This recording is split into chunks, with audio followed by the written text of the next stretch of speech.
kurang lebihnya seperti itu, mulai dari Piagam Madinah, Perjanjian Hudaybiyah sama Fathu Mekah. Lebih ke ini ya, lebih berurutan, terutama yang Perjanjian Hudaybiyah sama Fathu Mekah. Jadi ada sebab akibatnya.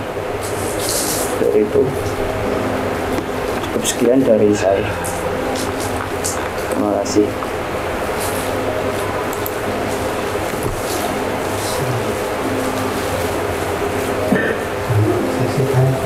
Monggo. Saya jawab sebisa saya. Saya jawab sepemahaman. Oke, monggo. Itu dari mulai Piagam Madinah, Perjanjian Hudaybiyah sama sampai Fathu Mekah.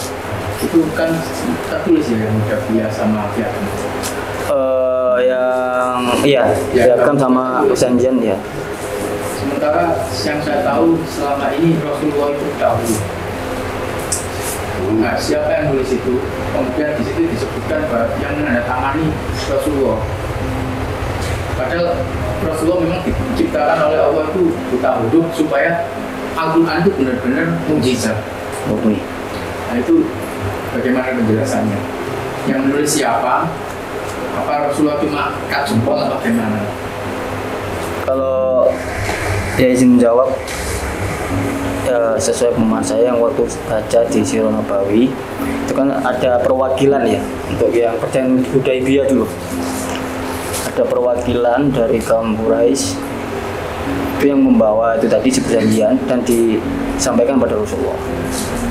Dan isinya tadi seperti itu tadi, ada gencatan senjata selama 10 tahun dan lain sebagainya yang sudah disetujui oleh Rasulullah, kurang lebih seperti itu, Pak.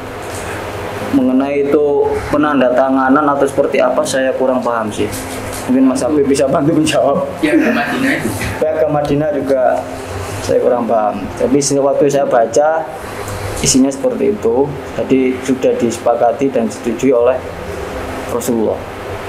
Karena untuk penandatanganannya itu waktu saya baca di Sirah Nabawi tidak ada. Ini lebih ke persetujuan dari pihak Rasulullah.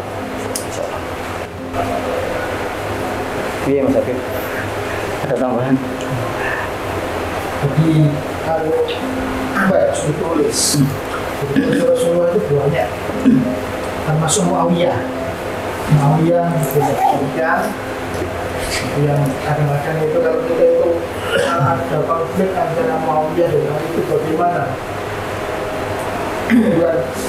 Banyak panjang.